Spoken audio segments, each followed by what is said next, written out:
7,000 ہے, 6,000 ہے, 5,000 ہے. تیرا خرچہ 25,000 میں نہیں چلتا, تیرا خرچہ 50,000 میں نہیں چلتا, اور تو اماموں کی تنخواہوں میں کوئی اضافہ کرنے کے لیے تیار نہیں ہے. ٹرسٹیوں اور صدروں, متولیوں, سیکریٹریوں, کان کھول کر سن لو, قیامت میں سب سے سخت عذاب تمہارے اوپر ہوگا, اور تمہارا ہی حساب و کتاب بہت سختی کے ساتھ لیا جائے گا. تمہاری زندگی تمہارا جو ہے بہت سختی کے ساتھ تمہارا حساب و کتاب ہوگا, کیونکہ تم نے اماموں کے گلے دبا کر رکھے ہیں. تمہارا امام مسجد میں ہے, تو رات کے 12 بجے بلائے تو تیرا امام آتا ہے. اگر تو بچے کے کان میں اذان پڑھوائے تو تیرا امام آتا ہے. اگر تو تیل پڑنے کے لیے کہے تو تیرا امام آتا ہے. تمہارے امام تمہارے گھروں کی ساری چیزیں دیکھ بھال بھی کر رہے ہیں, بچوں کو بھی, اور نمازیں اذانیں بھی پڑھ رہے ہیں, اور ان کی تنخواہ 3,000 سے 4,000 لیتا ہے. ذرا خبردار ہو جا, امام سے جو ہے محبتیں کرو, اور وہ جو شاعروں اور جو تمام لوگوں کو جو تم پیسہ دے رہے ہو اس پیسے کو دینا بند کرو, اماموں کی تنخواہوں میں اضافہ کرو, اور جلسے کرنے کے لیے فری کے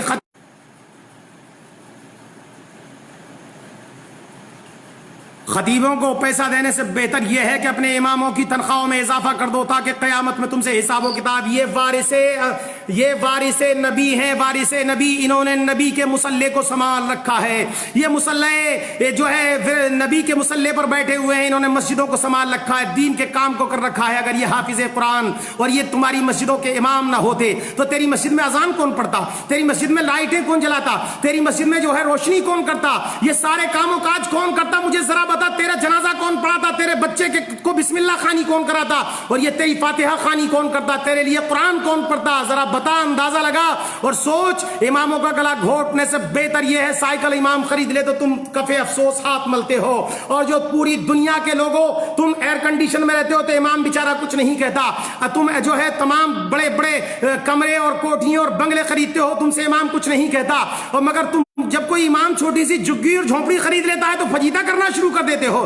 جگہ جگہ چغلی کے اڈے کھول رکھے ہیں تم نے, اماموں کی برائیاں کرنے پہ لگے ہوئے. 1,000 نیکیاں کرتا ہے امام, 1,000 اچھے کام کرے, اگر کوئی غلطی ہو جائے اس سے تو تم پکڑ لیتے ہو. سنو ظالموں, ڈاکہ ان دکانوں میں پڑتا ہے جن میں مال ہوتا ہے, جن میں ہیرے اور جواہرات ہوتے ہیں, جن کے اندر دولت ہوتی ہے, ان دکانوں میں چوری ہوتی ہے. جن مکانوں میں کچھ نہیں ہوتا, جن دکانوں میں کچھ نہیں ہوتا, ان میں چوری نہیں ہوتی. اس سے پتہ یہ چلتا ہے کہ امام بہکا اس لیے تھا کہ اس کے پاس ایمان کی دولت تھی, شیطان اس کا اس لیے پیچھا کر رہا تھا. تیرا پیچھا کیا کرتا, تو خود ہی شیطان ہے, تیرا پیچھا کیا کرے گا شیطان؟ تو امام کا پیچھا اس لیے کیا کہ اس کے پاس دولت ایمان تھا, وہ قوم کا پیشوا تھا. ظالموں, ان اماموں کے ساتھ بدتمیزیاں کرنا بند کر دو. جب تک کوئی قوم بلندی تک نہیں پہنچتی, جب تک کہ اپنے پیشواؤں کی عزت نہیں کرتی.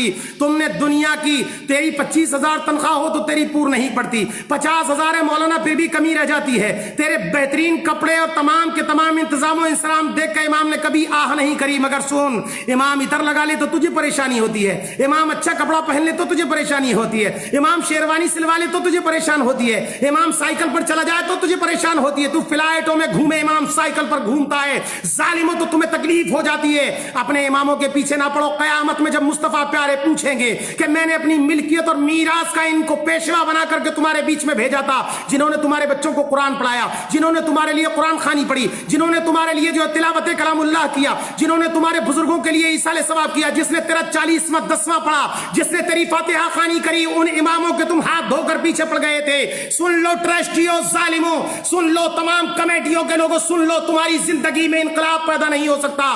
تم اپنے گھروں کے خرچے مسجدوں اور مدرسوں کے چندوں سے چلاتے ہو, اور اس کے باوجود امام اگر تمہاری پول پٹی کھول دے تو اماموں کے ہاتھ دھو کر پیچھے پڑ جاتے ہو, طرح طرح کے الزامات لگاتے ہو, عیب لگاتے ہو اماموں پر, اور لگانے کے بعد انہیں مسجدوں سے نکال دیتے. کوئی کہتا ہے 5 سال ہو گئے امام صاحب کو, جلدی نکالو, اور کوئی پوچھے جناب انہوں نے غلطی کیا کی, بولے نہیں, امام کو زیادہ دن نہیں رہنے دینا چاہیے, ان کے تعلقات بہت اچھے بن گئے ہیں. پتہ یہ چلا کہ امام زیادہ دن رہے گا تو تیری ساری خبر رکھے گا. تو کتنا پیسہ مدرسے مسجد کا کھاتا ہے اس کو خبر ہوگی, تو مسجد کے کتنے مال کو دباتا ہے اس کو خبر ہوگی, تیری پول کھول دے گا وہ امام. اس لیے تو ان اماموں کی مخالفت میں لگ گیا. جلدی کرو, اس کو ایسا نہ ہو کہ ہمارے راز کھل جائیں, ہماری پول پٹی کھل جائے, ہماری زندگی جو ہے غرق ہو جائے اور لوگوں میں ہماری جوتیوں دال بٹنے لگ جائے، اس لیے اماموں کے پیچھے پڑتے ہو ظالموں۔